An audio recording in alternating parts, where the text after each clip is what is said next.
అందరికీ నమస్కారం. Welcome to it's you TV.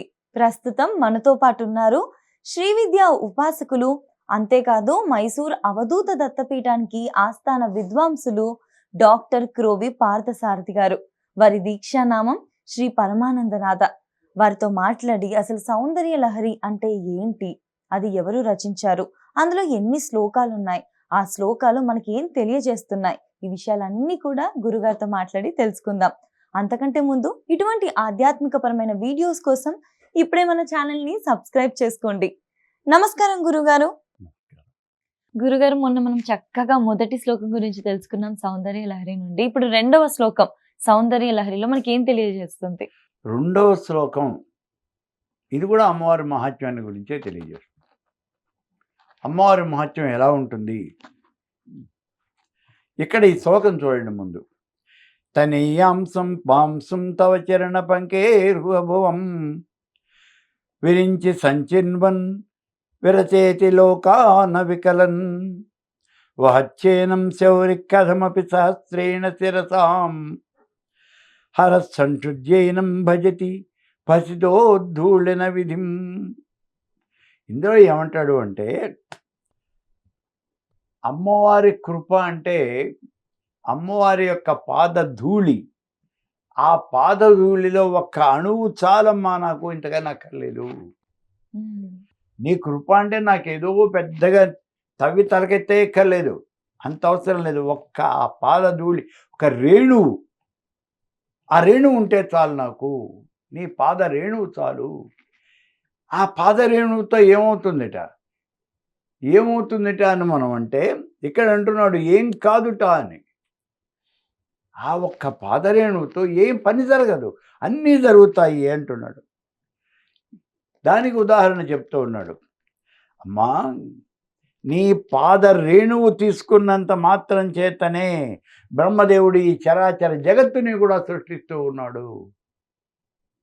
చరాచర జగత్తు అంటే ఊర్ధ్వలోకాలు, అధోలోకాలు, అతల వితల సుతల అతల పాతాళ మత్స్యలోకాలు అన్నీ కూడా, అలాగే భూలోక, భోర్లోక, సువర్లోక, మహాలోక, జనలోక, తపోలోక, సత్యలోకాలు అన్నీ కూడా, ఊర్ధ్వలోకాలు, అధోలోకాలు, 14 లోకాలు కూడా ఈ బ్రహ్మదేవుడే సృష్టించేస్తున్నాడు. ఎలా?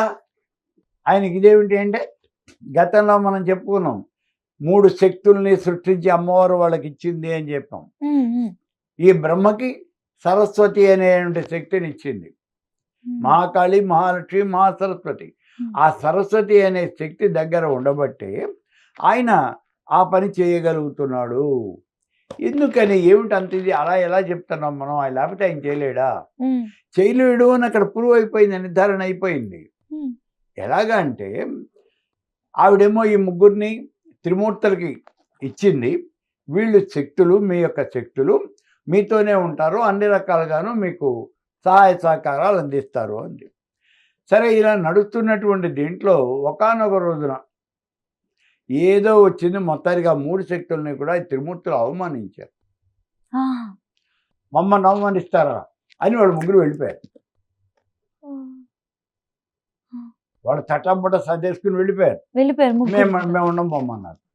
వాళ్ళు కాస్త వెళ్ళిపోయారు. మరి వెళ్ళిపోతే అప్పుడు ఏమైంది? శక్తిహీనులు అయిపోయారు. వీళ్ళకి శక్తి ఏది? అందుకే వాళ్ళని శక్తిహీనులు అయిపోయారు. శక్తిహీనులు అంటారు.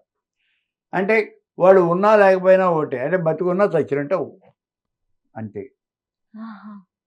అందుకే ఇలా శక్తిహీనులైపోయినటువంటి వీళ్ళనే ప్రేతము అన్నారు.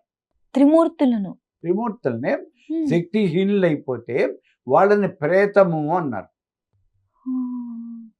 అంటే బతుకున్నాడు పుట్టుపాడు. మనకు కూడా చూడండి, ఎవరైనా సరే హాస్పిటల్లో మనకి బ్రెయిన్ డెడ్ అన్నాం, ఏదో యాక్సిడెంట్ అయింది పాపం, మనమేం చేయలేం. అతను బ్రెయిన్ డెడ్ అయిపోయాడు. బ్రెయిన్ డెడ్ అయితే ఎందుకు పనికొస్తాడు? డాక్టర్లు డిక్లేర్ చేశారు బ్రెయిన్ డెడ్. బతుకున్నా అతను చచ్చిపోయినట్లు లెక్కే. పోనీ అతను బ్రెయిన్ అన్నా పనిచేస్తుందా? ఇంకా చేయదు. ఈ జన్మ ఇంకా చేయదు, ఇదే ఆఖరు అని వేశారు. సో అటువంటి దాన్ని అతను డెడ్ బాడీతో సమానమే కదా అతను. అలా వీళ్ళు కూడా డెడ్ బాడీతో, అంటే డెడ్ బాడీని ప్రేతము అంటాం. ఆ ప్రేతంతో సమానం అయిపోయారు. అందుకే వీళ్ళని ప్రేతములు అన్నారు. ఈ ప్రేతాలే మళ్ళీ అమ్మవారిని ధ్యానం చేస్తూ అక్కడికి పరిగెత్తారు అమ్మవారి దగ్గరికి. వెళ్ళి అక్కడ కూర్చుని అమ్మవారిని అతి దగ్గరగా ఉండి సేవించాలి అనే కోరిక కలిగి ఇప్పుడు లాభం లేదు, ఆవిడే మనం మళ్ళీ కరుణించాలి అని ఆవిడ కాళ్ళు పట్టుకున్నారు. ఆ కాళ్ళు పట్టుకుని వాళ్ళు ఏం చేశారు, అమ్మవారు కూర్చునేవంటి సింహాసనానికి 4 వైపులా కాళ్ళు అయినారు.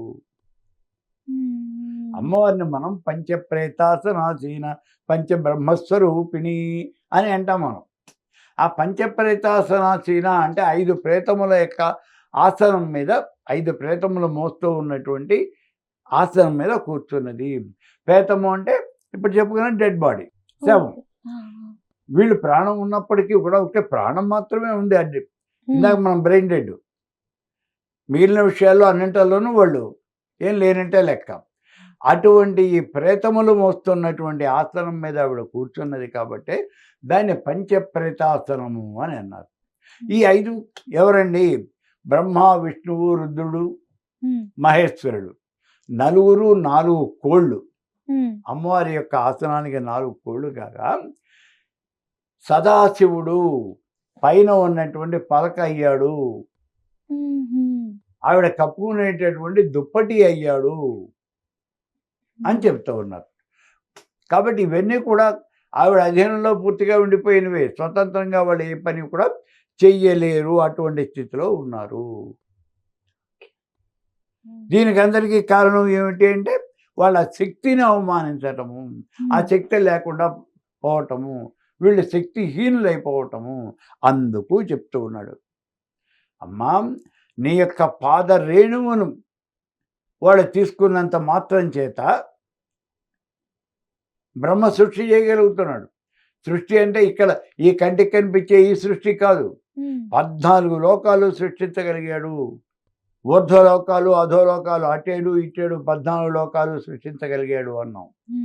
అలాగే ఇంకోటి ఏం చెప్పాడు, ఈ 14 లోకాలే కాదమ్మా, విష్ణుమూర్తి బ్రహ్మ సృష్టించిన ఈ లోకాలని పోషించాలి కదా, రక్షించాలి కదా. ఆ రక్షణ అనేది విష్ణుమూర్తి చేయగలుగుతున్నాడు. అది ఎట్లా, ఈ పరమాణువు నీ కాలి ధూళి ఆ రేణువు తీసుకోవటం వల్లే చేయగలుగుతూ ఉన్నాడు. అంతేకాదమ్మా, ఈ భస్మ ఈ లోకాలన్నీ దహింపజేసి లయం చేస్తున్నాడు, అంటే నాశనం చేసి పారేస్తున్నాడు రుద్రుడు. అలా నాశనం చేసి ఆ వచ్చినటువంటి భస్మాన్ని తన ఒళ్ళంతా రాచేసుకుంటున్నాడు ఎవరు, రుద్రుడు. ఇలా చేస్తున్నారు అంటే నీ యొక్క పాద రేణువు దానివల్లనే చేస్తున్నారమ్మా. మరి ఇప్పుడు నువ్వు ఎప్పుడైతే ఈ శక్తి అనేది లేకుండా పోయిందో ఇంకేముంది,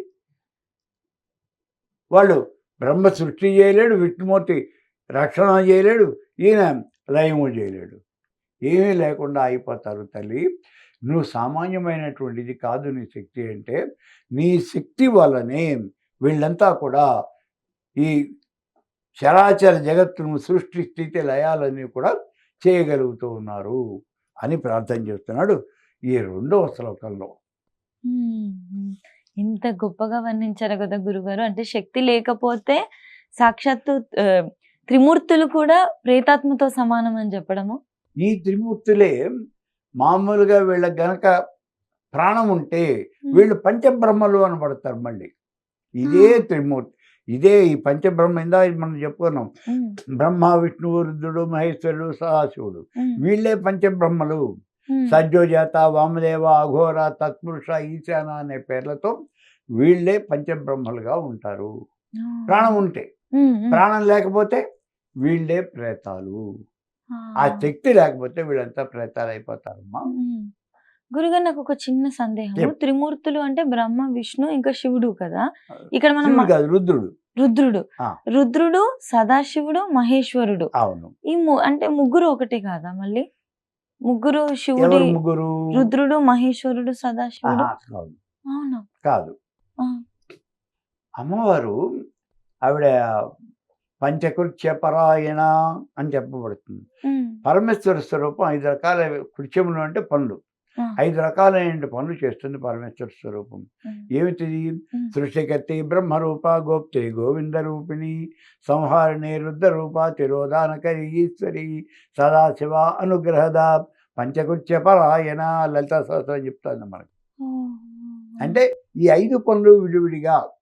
బ్రహ్మేమో సృష్టి చేస్తాడు, విష్ణువేమో పాలకుడు రక్షణ చేస్తాడు, రుద్రుడు.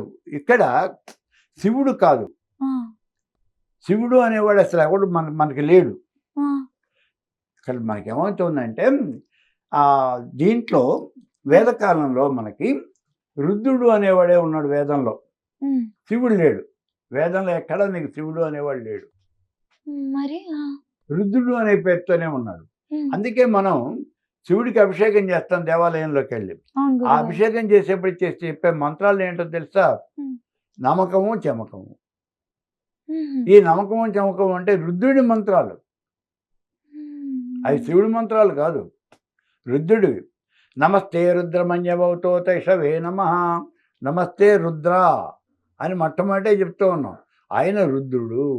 రుద్రుడు అంటే చాలా బలమైనటువంటి దేవత, బంగారు రంగులో మెరుస్తూ ఉంటాడు, ఎర్రగా ఉంటాడు. ఆయన ఒక రథం మీద ఎక్కి అలా భూమి అంతా కూడా ఆయన తిరుగుతూ ఉంటాడు, అదే ఆయన పని.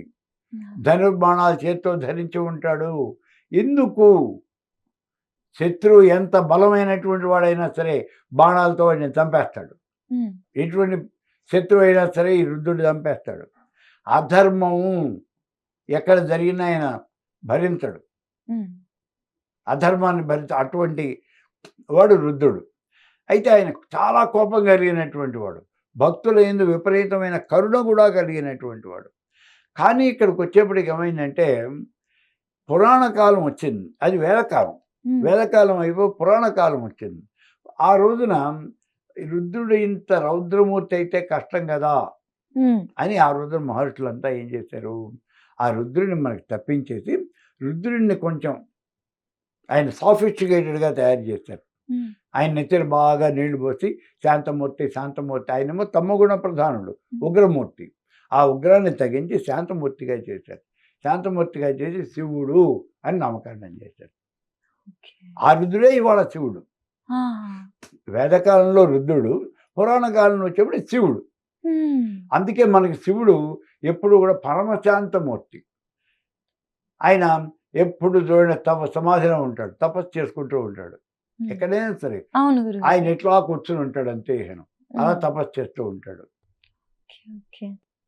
ఒంటి నిండా బూడిద రాసుకుంటాడు, ఆయనకేం అక్కర్లేదు. ఆయనకి దేని మీద కూడా కోరిక అనేది ఉండదు. కాబట్టి అలా పరమశాంతమూర్తి, వైరాగ్యం పొందినటువంటి మహానుభావుడు, విరాగి, అట్లా మన పురాణాల్లో తయారు చేశాయి. ఈ పురాణాలు ఇప్పుడు మన శివాలయంలోకి వెళ్ళి శివుడికి అభిషేకం చేయాలి అంటే ఆ నమ్మకం చెంపకం, రుద్రుడి యొక్క నమ్మకం చెంపకం. నమ్మకంలో ఏమున్నది అనే అనుమానం వస్తే నమ్మకంలో రుద్రుని గురించిన మంత్రాలే 162 మంత్రాలు ఉంటాయి. రుద్రుని గురించిన మంత్రాలే ఉంటాయి అందులో, 169 మంత్రాలు. ఈ 169 మంత్రాలు ఏం చెబుతాయి? అన్నింటికీ రుద్రుడే. చరాచర జగత్తంతా కూడా రుద్రమయము అని చెప్తాయి.